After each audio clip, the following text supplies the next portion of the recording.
8 साल की भटकी हुई बच्ची के साथ मंदिर के पुजारी ने जो किया, इंसानियत रो पड़ी और पूरा गांव सुनकर सन्न रह गया।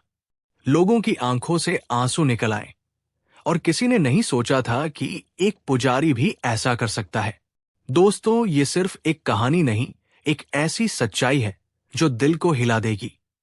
जहां धर्म, भक्ति और इंसानियत तीनों की परिभाषा बदल जाती है। तो पूरी सच्चाई जानने के लिए इस वीडियो को आखिर तक जरूर देखें। लेकिन उससे पहले वीडियो को लाइक करें, चैनल को सब्सक्राइब करें और कमेंट में अपना और अपने शहर का नाम जरूर लिखें। दोस्तों, ये सच्ची कहानी है उत्तर प्रदेश के गोरखपुर शहर से लगभग 25 किलोमीटर दूर एक छोटे से कस्बे की, जहां हर शाम मंदिर की घंटियों की आवाज पूरे गांव को सुकून देती थी। लेकिन उस शाम उन घंटियों की आवाज के साथ किसी की सिसकियों की भी आवाज मिल रही थी। रात के 8 बज चुके थे। सर्द हवा पेड़ों के बीच से होकर गुजर रही थी और सड़क किनारे बैठी एक छोटी सी 8 साल की बच्ची पुरानी सी फ्रॉक में नंगे पैर हाथ जोड़कर आने जाने वाले लोगों से बस इतना कह रही थी, मां भूख लगी है, कुछ दे दो ना। कभी कोई उसे अनदेखा कर आगे बढ़ जाता तो कोई दया दिखाकर 2 रोटियां उसकी गोद में रख देता।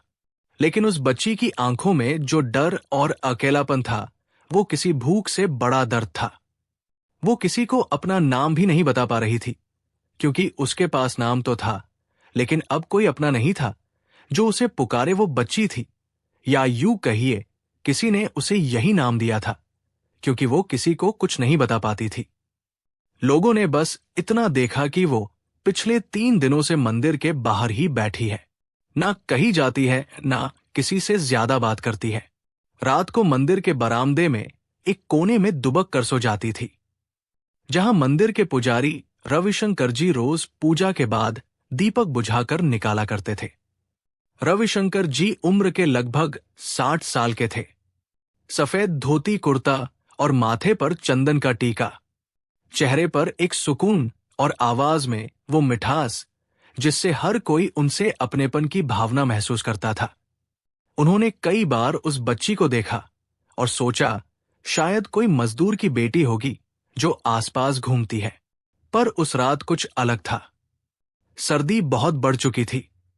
हवा इतनी ठंडी कि पेड़ों की डालियां तक कांप रही थी।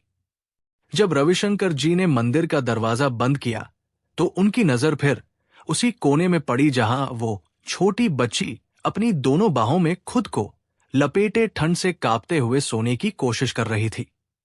रविशंकर जी का दिल कांप उठा। वो धीमे कदमों से उसके पास गए और बोले, बेटी, ठंड लग रही है ना? बच्ची चौंक गई। आंखों में डर था, जैसे कोई उसे डांटेगा या भगा देगा। लेकिन जब उसने रविशंकर जी के चेहरे पर मुस्कुराहट देखी तो उसका डर थोड़ा कम हुआ। उसने बस सिर हिलाया। हां, रविशंकर जी बोले, आओ अंदर चलो, यहां हवा नहीं लगेगी, मैं तुम्हें रोटी भी दूंगा। बच्ची ने पहले तो मना किया, फिर मजबूरी में उनके पीछे पीछे चल पड़ी। मंदिर के पीछे एक छोटा सा कमरा था, जहां एक दिया जल रहा था। भगवान की मूर्ति थी और दीवार पर टंगी कुछ पुरानी तस्वीरें। रविशंकर जी ने एक कंबल निकाला और कहा, ले बेटी, पहले इसे ओढ़ लो। बच्ची ने कांपते हुए हाथों से कंबल पकड़ा। उड़ते ही उसकी आंखों में नमी तैर गई, जैसे किसी ने बरसों बाद उसे अपनापन दिया हो। रविशंकर जी ने पूछा, तुम्हारा नाम क्या है? बच्ची ने धीमी आवाज में कहा, पता नहीं घर कहां है, नहीं पता मां पिता। उसने बस सिर झुका लिया और आंसू गिरने लगे। रविशंकर जी कुछ पल उसे देखते रहे, फिर चुपचाप रसोई में गए। थाली में 2 रोटियां और थोड़ा दाल लेकर आए। ले बेटी, पहले खाना खा ले, फिर आराम से बात करेंगे। बच्ची ने पहले हाथ जोड़कर भगवान की मूर्ति की तरफ देखा, फिर धीरे धीरे खाना खाने लगी। रविशंकर जी वहीं बैठे रहे और मन ही मन सोचने लगे, भगवान, शायद ये बच्ची तूने ही मेरे पास भेजी है, मेरी अधूरी उम्र में नई जिम्मेदारी बनकर। रात के 11 बज चुके थे। बाहर ठंडी हवा थी, पर कमरे में अजीब सा सुकून था। बच्ची सो चुकी थी और रविशंकर जी उसकी ओर देखते हुए सोच रहे थे, कौन जाने इसका घर कहाँ होगा, कौन जाने इसके माता पिता जिंदा भी है या नहीं। पर आज से ये मेरी जिम्मेदारी है। अगली सुबह जब मंदिर की घंटी बजी तो गांव के लोग आश्चर्यचकित थे, क्योंकि मंदिर के बरामदे में अब वो बच्ची पूजा के फूल बांट रही थी। लोग पूछने लगे, पंडित जी ये कौन है? रविशंकर जी ने बस मुस्कुराकर कहा, भगवान की भेजी हुई परी है, नाम रखा है स्वीटी। लोग हंसकर बोले, अरे पंडित जी, अब मंदिर में बच्ची भी पालेंगे क्या? वो मुस्कुराते हुए बोले, मंदिर में भगवान रहते हैं और भगवान की भी जिम्मेदारी से कोई भाग नहीं सकता। उस दिन से स्वीटी वही मंदिर में रहने लगी। दिन में फूल तोड़ती, पूजा की तैयारी करती। शाम को रविशंकर जी उसे अक्षर सिखाने का खगा। वो गलती करती, हंसती और रविशंकर जी कहते, कोई बात नहीं बेटी, भगवान भी गलती करने वाले को माफ कर देते हैं। धीरे धीरे गांव में चर्चा फैल गई। पंडित रविशंकर ने एक अनजान बच्ची को अपने पास रख लिया है। किसी ने कहा, भलाई का जमाना नहीं पंडित जी, लोग क्या कहेंगे? तो किसी ने कहा, आजकल कौन किसी पराई बच्ची को अपने घर में रखता है? पर रविशंकर जी किसी की परवाह नहीं करते, क्योंकि उनके दिल में अब भक्ति के साथ एक नया रिश्ता जुड़ गया था, पिता का रिश्ता। शाम को जब वो दिया जलाते थे तो भगवान से यही प्रार्थना करते थे, हे भोलेनाथ, इस बच्ची का अतीत मैं नहीं जानता, पर इसका भविष्य उज्जवल बना देना। कस्बे के लोगों को ये समझ नहीं आ रहा था कि इस पुजारी ने आखिर ये बच्ची क्यों रखी, पर रविशंकर जी को समझाने की जरूरत नहीं थी, क्योंकि वो जानते थे, कभी कभी भगवान मंदिरों में नहीं, किसी मासूम की आंखों में मिलते हैं। और दोस्तों, यहीं से शुरू होती है वो कहानी जिसने पूरे गांव को झकझोर दिया, क्योंकि आगे जो हुआ वो किसी ने सपने में भी नहीं सोचा था। अब हर सुबह की पहली किरण के साथ मंदिर में रविशंकर जी जब पूजा करते तो स्वीटी फूल सजाती, दीपक जलाती और घंटी बजाकर नमः शिवाय बोलती। उसकी मासूम आवाज में इतनी श्रद्धा थी कि लगता जैसे खुद भगवान उसकी प्रार्थना सुन रहे हों। धीरे धीरे वक्त बीतने लगा। स्वीटी अब 8 साल की बच्ची से 11 साल की चंचल लड़की बन चुकी थी। उसकी आंखों में अब डर की जगह विश्वास था और खिलखिला हुआ हंसी, और दिल में वो अपनापन जो रविशंकर जी के साए में उसे मिला था। पर गांव के लोगों को ये हंसी पसंद नहीं थी। अब तो और हर किसी की जुबान पर ताला था। किसी की आंखों में शक। चाय की दुकान पर बैठे बुजुर्ग लोग कहते, अरे भाई, आजकल के जमाने में कौन किसी पराई बच्ची को पालता है? कल को मुसीबत आए तो क्या जवाब देगा? कोई कहता, पंडित जी अपनी पूजा छोड़कर बच्ची की पढ़ाई में लगे हैं, ये कौन सी धर्म सेवा है? तो कोई कहता, किसे पता बच्ची का धर्म क्या है, माँ बाप कौन थे? लेकिन रविशंकर जी हर सवाल का जवाब बस मुस्कान से देते। वो कहते, अगर भगवान की मूर्ति को बिना जाति पूछे पूजा जा सकता है, तो एक मासूम बच्ची को बिना धर्म पूछे क्यों नहीं अपनाया जा सकता? गांव वाले चुप हो जाते, पर निगाहें हमेशा आर्य पर टिकी रहती। स्वीटी भी इन बातों को सुन लेती और रविशंकर जी का चेहरा देखते ही उसका डर मिट जाता, क्योंकि उसे लगता था, जब बाबा मेरे साथ है तो मुझे किसी की बात से क्या फर्क पड़ेगा। एक दिन स्कूल की छुट्टी के बाद स्वीटी मंदिर लौट रही थी। उसके हाथ में स्कूल से मिला एक सर्टिफिकेट था। पहली बार उसने क्लास में अव्वल स्थान पाया था। वो दौड़ती हुई मंदिर पहुंची। रविशंकर जी उस समय पूजा में व्यस्त थे, पर उसने चिल्लाकर कहा, बाबा देखो, मैं पास हो गई, मैं पहले नंबर पर आई हूं। रविशंकर जी ने आंसू भरी आंखों से उसे गले लगा लिया। उन्होंने धीरे से कहा, बेटी, आज तेरा नहीं, मेरी साधना का फल मिला है। स्वीटी खिलखिलाकर हंसी, तो अब मुझे मंदिर में बड़े वाले घंटी बजाने दो। दोनों जोर से हंस पड़े और मंदिर में जैसे भगवान भी मुस्कुरा उठे। लेकिन सफलता के साथ साथ ताने भी बढ़ने लगे। लोग कहते, पंडित जी आप बच्ची को पढ़ा रहे हैं, कल को उसे डॉक्टर बना देंगे क्या? किसी ने कहा, मंदिर का पैसा कहाँ खर्च हो रहा है, भगवान जाने। रविशंकर जी सुनते रहे, पर जवाब नहीं दिया। उन्होंने सिर्फ इतना कहा, जिसे भगवान पर भरोसा है, उसे इंसानों की बातों से क्या डर। समय धीरे धीरे आगे बढ़ रहा था। स्वीटी अब 14 साल की हो चुकी थी। उसकी आंखों में अब एक सपना था, डॉक्टर बनने का। वो गांव के स्कूल में पढ़ती थी और अक्सर रास्ते में बीमार जानवरों को देखती थी। कभी किसी गाय के घाव पर मिट्टी लगाती, कभी किसी जानवर को रोटी खिला देती। रविशंकर जी उससे पूछते, बेटी तुझे इन सब में डर नहीं लगता? वो कहती, बाबा डर तब लगता है जब कोई साथ ना हो। आप है ना, तो भगवान भी मेरे साथ है। रविशंकर जी की आंखें उस वक्त भर आती। वो जानते थे कि ये बच्ची अब उनके जीवन की सबसे बड़ी पूजा बन चुकी है। हर शाम जब वो आरती करते तो भगवान से बस एक ही दुआ करते हैं, भोलेनाथ मेरी बिटिया इतनी बड़ी बनी कि लोगों के लिए मिसाल बन जाए। लेकिन दुनिया की सोच इतनी सरल नहीं होती। एक दिन गांव के मुखिया ने पुजारी को बुलाया और कहा, पंडित जी लोग बातें बना रहे हैं, कह रहे हैं आप इस बच्ची को क्यों रखे हुए हैं?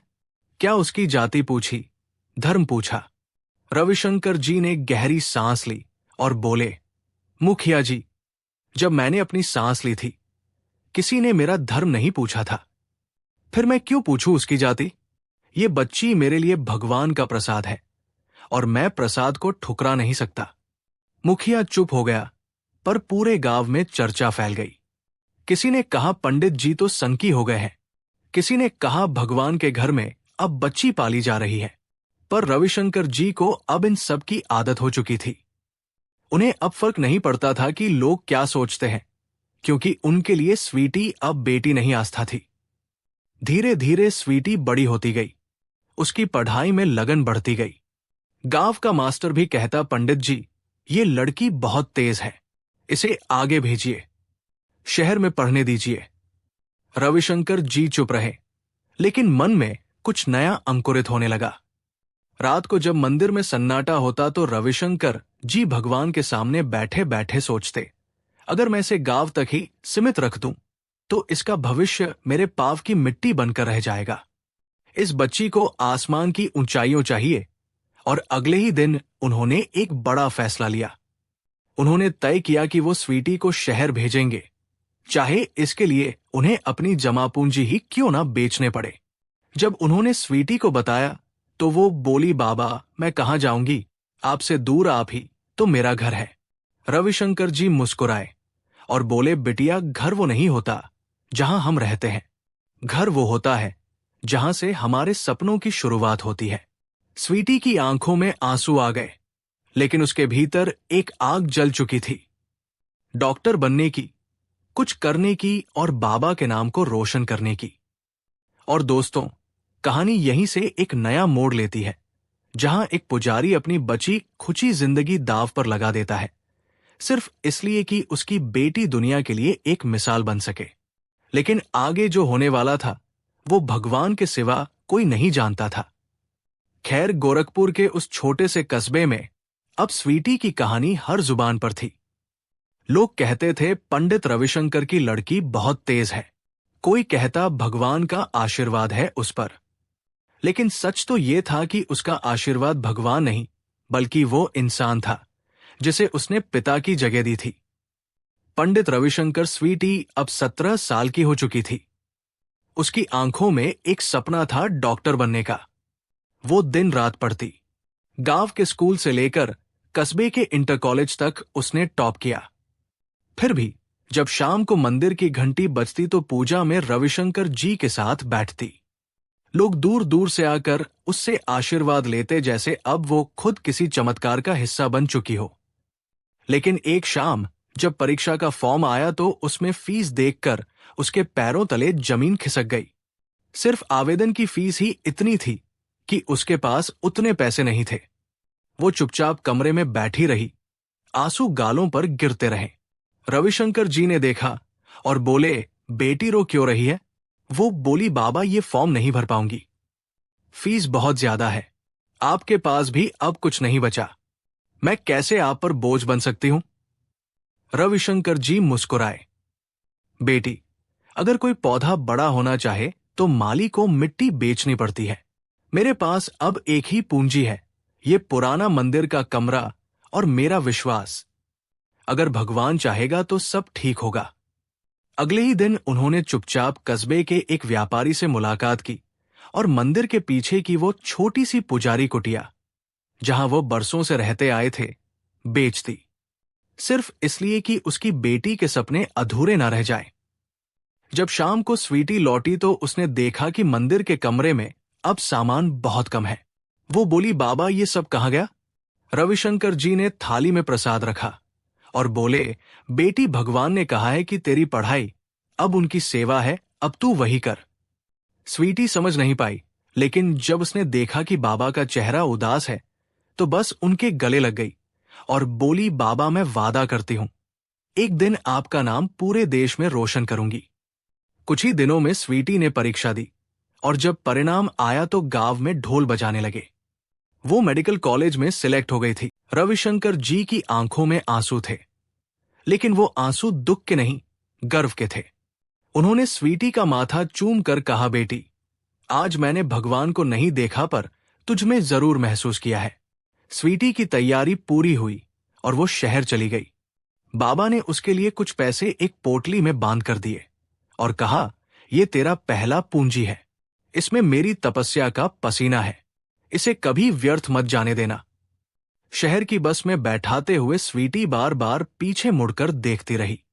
मंदिर का शिखर, बरगद का पेड़ और वो दरवाजा जहां बाबा खड़े थे, हाथ हिलाते हुए, आंसू छुपाते हुए। बस आगे बढ़ती रही पर हर मोड़ पर उसे वही चेहरा दिखता रहा। वो चेहरा जिसमें पिता का प्यार, मां की ममता और भगवान का आशीर्वाद तीनों मिलकर बसे थे। शहर पहुंचकर स्वीटी ने अपनी नई जिंदगी शुरू की। कमरा किराए पर लिया, कॉलेज में दाखिला हुआ। वो मेहनत करती, किताबों में डूब जाती, लेकिन हर रात सोने से पहले बाबा की दी पोटली अपने सीने से लगाकर भगवान से प्रार्थना करती है, भोलेनाथ, मेरे बाबा को स्वस्थ रखना, क्योंकि मैं जो भी हूं उन्हीं की वजह से हूं। दिन बीतते गए। स्वीटी अब मेडिकल की पढ़ाई में बहुत आगे बढ़ चुकी थी। कभी किसी पेशेंट की मदद करती तो कभी किसी गरीब के लिए दवा खरीदती। धीरे धीरे उसके अंदर वही भावना पैदा होने लगी जो उसके बाबा ने उसे जगाई थी, सेवा की भावना। उधर गांव में रविशंकर जी अकेले रह गए थे। अब वो बूढ़े हो चुके थे, शरीर पहले जैसा नहीं रहा, पर हर सुबह उठकर वही पूजा, वही आरती और वही प्रार्थना करते हैं, शिव शंकर, मेरी बिटिया को सफल बना देना, मैं बस उसकी कामयाबी देख लूं, बस इतना वरदान दे देना। कई साल बीत गए। कभी कभी स्वीटी कॉलेज से लौटकर बाबा को फोन करती और कहती, बाबा, अब मैं इंजेक्शन लगाना सीख गई हूं और मरीज का इलाज भी करना सीख रही हूं। रविशंकर जी हंसकर कहते, बस अब तो मेरी बिटिया डॉक्टर बन गई। पर जब वो फोन काटते तो आंखें नम हो जाती, क्योंकि उन्हें पता था अब वो ज्यादा दिन उसके साथ नहीं रह पाएंगे। फिर एक दिन ऐसा आया जब स्वीटी ने आखिरी परीक्षा पास कर ली। अब वो डॉक्टर बन चुकी थी। वो फौरन कॉलेज से बाहर निकली और आसमान की तरफ देखा, बोली, बाबा, मैं डॉक्टर बन गई। फिर तुरंत फोन मिलाया पर उधर से कोई जवाब नहीं आया। 2 दिन, 3 दिन, 5 दिन कोई कॉल नहीं उठा। उसका दिल घबराने लगा। वो तुरंत गोरखपुर लौटने का फैसला करती है। बस में बैठते हुए उसकी आंखों में बस एक ही सवाल था, कहीं बाबा बीमार तो नहीं। और दोस्तों, जब वो मंदिर पहुंची तो वहां वही दरवाजा था, वही बरगद का पेड़, लेकिन बाबा नहीं थे। लोगों ने बताया, बिटिया, पंडित रविशंकर जी पिछले हफ्ते से बीमार हैं। अब मंदिर के पीछे पुराने बरामदे में ही रहते हैं, जहां वो पहले भिक्षुओं को ठहराते थे। स्वीटी का दिल जैसे रुक गया। वो दौड़ती हुई उसे बरामदे तक पहुंची। वहां बाबा लेटे हुए थे। चेहरे पर थकान थी पर आंखों में वही शांति। स्वीटी उनके पैरों पर गिर पड़ी। बाबा, देखो, मैं आ गई, मैं डॉक्टर बन गई। रविशंकर जी ने कांपते हुए हाथ से उसका चेहरा छुआ और मुस्कुराए। मुझे पता था बिटिया तू आएगी। भगवान ने मेरी प्रार्थना सुन ली। उसकी आंखों से आंसू बह निकले। बाबा बोले, अब तू वही कर जो तेरा धर्म है, सेवा, गरीबों का इलाज करना और कभी किसी का दिल मत तोड़ना। बस यही मेरा आशीर्वाद है। स्वीटी ने हाथ जोड़कर वचन दिया, बाबा, अब मैं आपकी सेवा करूंगी, आपको कहीं नहीं जाने दूंगी। और दोस्तों, कहानी अब अपने उस मोड़ पर पहुंचने वाली थी जहां इंसानियत, धर्म और रिश्तों की असली परख होती है। क्योंकि आगे जो हुआ वो पूरे गांव के लिए एक चमत्कार बन गया और पूरा गांव सोचने पर मजबूर हो गया। अगले दिन सुबह का वक्त था। मंदिर के पीछे वही बरामदा जहां कभी स्वीटी ठंड में कांपती हुई मिली थी, आज वही बरामदा एक पिता के बुढ़ापे की आखिरी पनाहगाह बन चुका था। रविशंकर जी की सांसें अब धीमी हो चुकी थी, लेकिन चेहरे पर शांति थी, जैसे किसी साधक ने अपनी तपस्या पूरी कर ली हो। स्वीटी ने धीरे से बाबा के सर पर हाथ रखा, उनके माथे पर चंदन लगाया और कहा, बाबा, अब सब ठीक हो जाएगा। अब मैं आपकी बेटी नहीं, आपकी डॉक्टर हूं। रविशंकर जी मुस्कुराए, बोले, अब तो मुझे ठीक नहीं करेगी बेटी, मुझे तो तेरी कामयाबी ने पहले ही ठीक कर दिया है। वो बोली, नहीं बाबा, अब आपको मेरे साथ चलना होगा। वो शहर जहां आपने मुझे भेजा था, अब वही आपका घर बनेगा। मैंने वहां अपना छोटा सा अस्पताल खोला है और उसमें पहला कमरा सिर्फ आपके लिए है।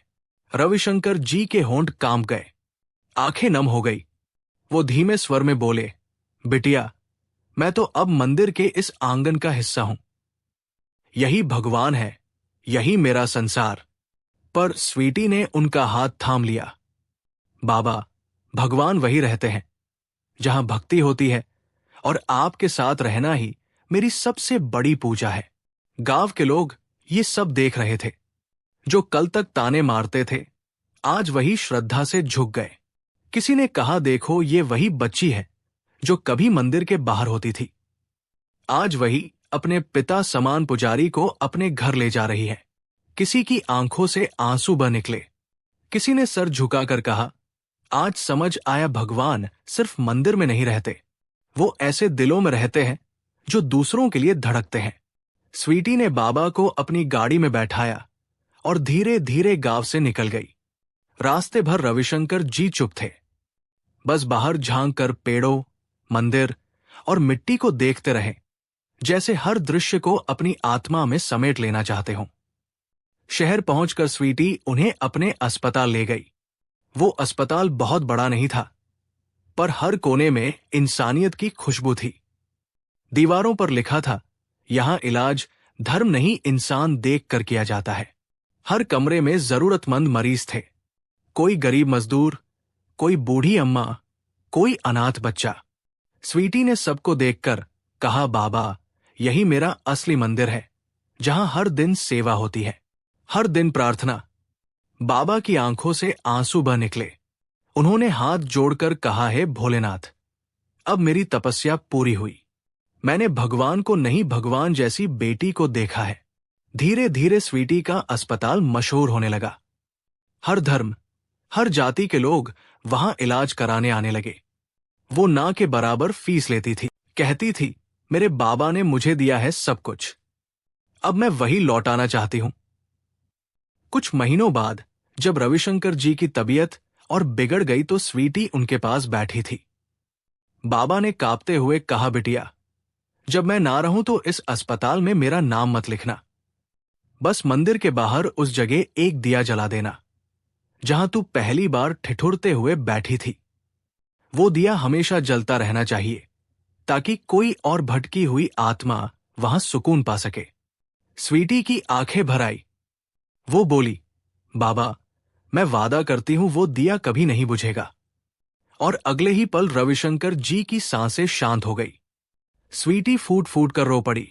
उसने उनके माथे पर हाथ रखा और कहा, बाबा, आपने सिखाया था कि भगवान हर जगह है। आज मैं आपको अपने हर मरीज के चेहरे में देखूंगी। उस दिन से अस्पताल के बाहर और उस गांव के मंदिर के पास एक दीपक हमेशा जलने लगा, रविशंकर दीप। लोग कहते हैं वो दिया कभी नहीं बुझता, चाहे आंधी आए या बरसात, वो हर रात जलता रहता है, जैसे खुद भगवान उस जगह पहरा दे रहे हो। स्वीटी ने अपनी जिंदगी सेवा में समर्पित कर दी। वो हर गरीब का इलाज मुफ्त करती, हर अनाथ बच्चे को किताबें दिलाती, हर बुजुर्ग को दवा देती। लोग उसे डॉक्टर बिटिया कहकर पुकारते थे। और जब कोई पूछता आप ऐसा क्यों करती हैं, तो वो मुस्कुराकर कहती, क्योंकि एक पुजारी ने मुझे सिखाया था कि भक्ति भगवान के लिए नहीं इंसान के लिए होनी चाहिए। दोस्तों, यही थी उस भटकी बच्ची की कहानी, जिसे मंदिर के पुजारी ने सिर्फ पनाह नहीं दी, बल्कि उसे वो पहचान दी जिसने इंसानियत को भगवान से भी ऊपर साबित कर दिया। अब आप बताइए, अगर आप पंडित रविशंकर जी की जगह होते तो क्या आप भी किसी अनजान बच्ची को अपनाने की हिम्मत करते? कमेंट में जरूर लिखिए अपना जवाब, क्योंकि यही जवाब बताएगा आज भी इंसानियत जिंदा है या नहीं। और अगर ये कहानी आपके दिल तक उतरी हो तो वीडियो को लाइक करें, चैनल को सब्सक्राइब करें और कमेंट में लिखें, इंसानियत ही सबसे बड़ा धर्म है। मिलते हैं अगले वीडियो में। तब तक इंसानियत निभाइए, नेकी फैलाइए और दिलों में उम्मीद जगाइए। जय हिंद, जय भारत।